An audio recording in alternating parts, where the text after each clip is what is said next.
Memphis, top 25 team coming in here. I mean, they've won 7 of their last 8. What sticks out to you most on them when it comes to the film? Well, they're a talented basketball team, and this is one of those teams that I think that you'll see in the Sweet 16. They defend, they shoot the three really well, something they haven't done in the last few years. So, but we've got a good defense, and we've got to make sure that our defense holding this game. And I think the key to this game, we just can't turn the ball over. You know, when they get turnovers, man, it just feeds into what they do, and so that's a big key for us. But as I told the guys, we've earned the right not to be in this game, but we've earned the right to win this game. You know, we want to fight for a championship. You got to defend it here at home, and they're coming into our place, and we hope this is a Rockets atmosphere and give ourselves a chance to not only win this game, but get us to the last week of the season and just see what happens. What do you think of Haggerty? He's a good player. We see he was a good player at Tulsa. He's been a good player at Memphis. He gets to the free throw line and just, you know, I think one of the top 20 players in the country right now the way he's playing. So really good player. But again, you know, that's our league. And so we got good players also. And so we want our good players to play well.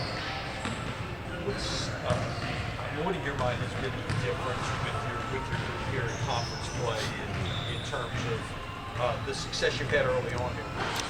Yeah, I mean, when you're basically the whole team is new and they're young, and so you're not going to come out the gate. I don't care who you are, and you're just going to come out and win with a new team. If that's the case, you don't need coaching. Just put a team together and just go do it. So we knew the light switch was, you know, at some point was going to come on. You know, this is and we haven't even hit our peak yet.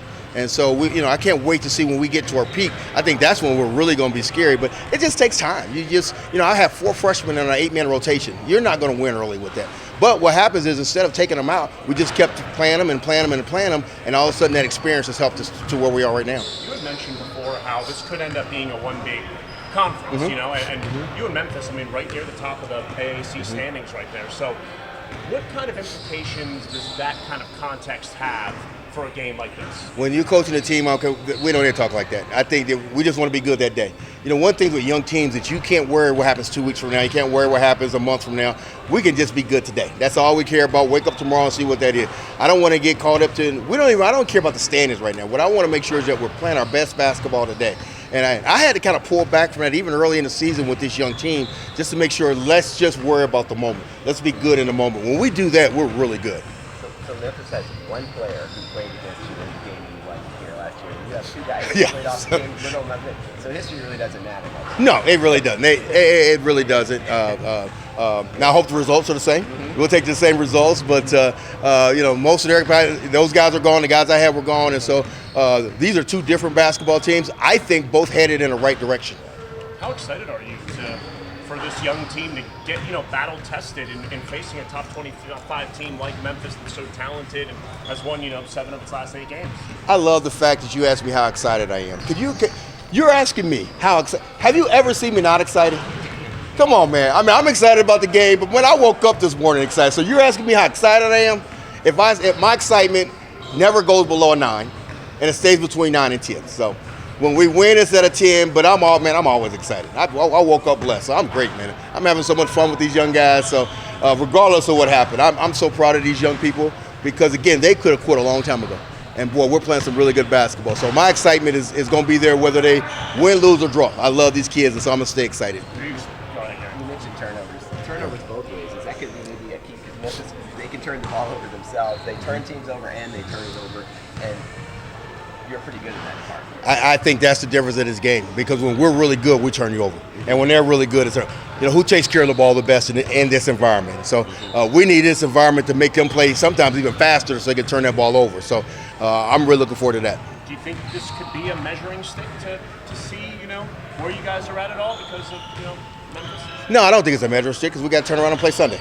And so we got a home game Sunday. So regardless of what happens, we got to be ready for Sunday. So it's not a measuring stick at all. We're still, the last week of January. So what we want to do, the measuring sticks happens when you get to the end of the season. That's when I'll measure everything up after that. But right now, we just, Memphis is in our way right now, so we just got to go play Memphis. You talked about, obviously, the turnovers. You got to make sure to limit those. When you think about how your team specifically matches up with them, is there anything else that kind of sticks out from an on-court basketball perspective? Not necessarily. I think, a key player in this game for us is Greg Gantt, because there's no matchup for Greg Gantt in our entire league. And so when Greg plays well and you can't put the pressure on us because he has it, that's the big difference. That's no pressure on Greg. Every teams know that, we know that, and Greg knows that. And so if Greg is good, then we got a great chance to win in the game. Can you talk about his evolution over the last month and how he's become kind of more of a ball handler for you, and you know, kind of running things through him? I love how Greg is playing. I think, and he's playing speaking of playing your best basketball of your life right now, that's what he's doing. When he plays within himself and he doesn't get sped up, he's really a good basketball player. He's listened to everything that I've said, except for get a haircut. He still hasn't got a haircut yet, but he's listened to everything that I've asked him to do, and he's done it well. So I'm still working on the haircut thing, trust me. What kind of a crowd are you? I don't care if there's one person in here if it's sold out. I just need it to be loud.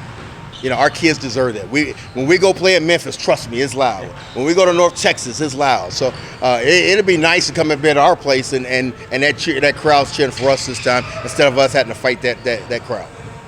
Awesome. Thanks, Coach. Thanks, guys.